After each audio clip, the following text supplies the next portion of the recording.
I have with me Jenny Gardner from Sip or Mix.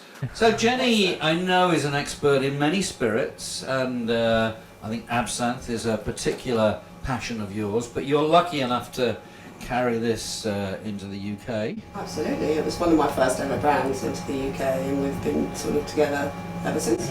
You're a lucky lady, aren't you? In fact, we're all lucky people, aren't we? Yeah, to be working with this. So you tell us a little bit about how you see this being used and what you get on this. Well, it's completely unaged, which is quite exception, and the one thing I love about St Nicholas Abbey is over the years seeing how they've progressed to actually make an historical site into a very sort of proactive rum producing sort of operation, as it were. So from field to glass, everything actually occurs on site, which is very unusual in the rum world these days. So as a completely unaged white rum, it's a bit unusual in that it's very soft on the nose. It has been rested for quite a long time, and it undergoes a long fermentation as well, which again I think is where we get a lot of the flavours. I'm talking about 6 days. It's 5 days fermentation with 2 days resting in the fermentation tanks. Indeed, and you get a very high initial ABV from the cane juice that's used. Yes, and it's double distilled as well, so the wash can come out quite high, the wine, and then it's double distilled in Annabelle as well, so we can pull off quite a high ABV. But I think all these processes add to the complexity of flavours, so a lot of people in their minds, when they think white rum, they think aggressive, straight off the still, sort of a bit unrefined. But this is so smooth and approachable, and peaches and cream, not peaches maybe, but a beautiful creamy softness to the nose.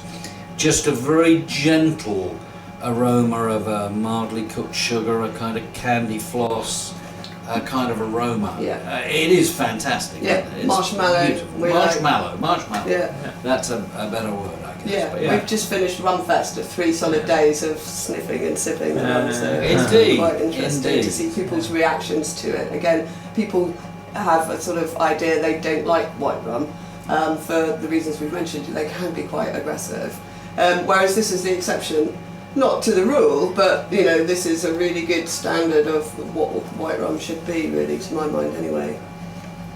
Well, it is so different from any other white rum that I've tasted. We have a lot of white rums these days that are aged and then decolorized and charcoal filtered, which gives some body to it.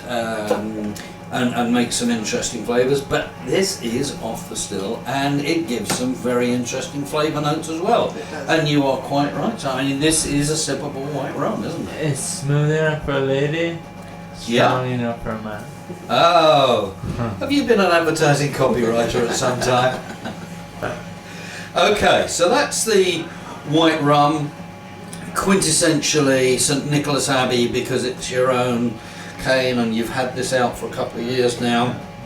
But then you've been aging some as well. You've been putting some aside and keeping it under the bed. Yeah. And so we now have. Just talk a little bit about the bottle as well, will you, Jenny, or Simon?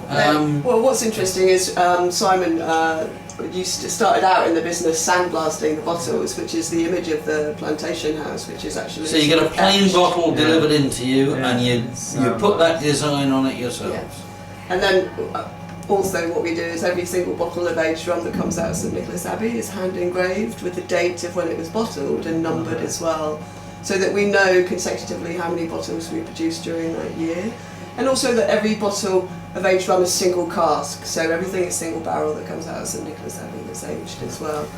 It is a beautiful presentation, but now let's talk about the beauty of the rum itself. I think some people might feel it's a little paler than they would expect for a 5-year product, but there's absolutely no caramel, nothing used. In fact, we were commenting on how dark it had actually got. We were expecting it to be slightly lighter, to be honest. So we're getting extraction that we weren't necessarily expecting colour-wise, but it is what it is. We won't tinker with it in any way. We allow the natural integration. That's part of the beauty and appeal these days for people who are looking for authenticity and something boutique, and if there's a little variation between the different barrels, then that's exactly what it is. Well, there will be.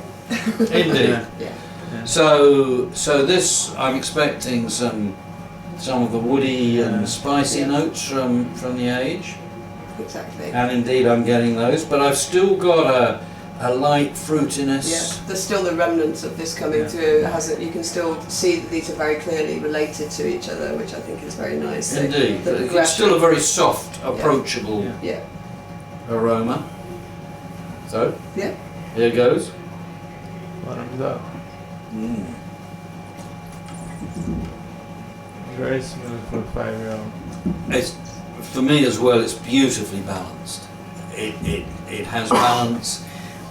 Actually, for a 5-year-old, it's probably got a fuller mouthfeel to it Yeah. and some depth to the flavours in there.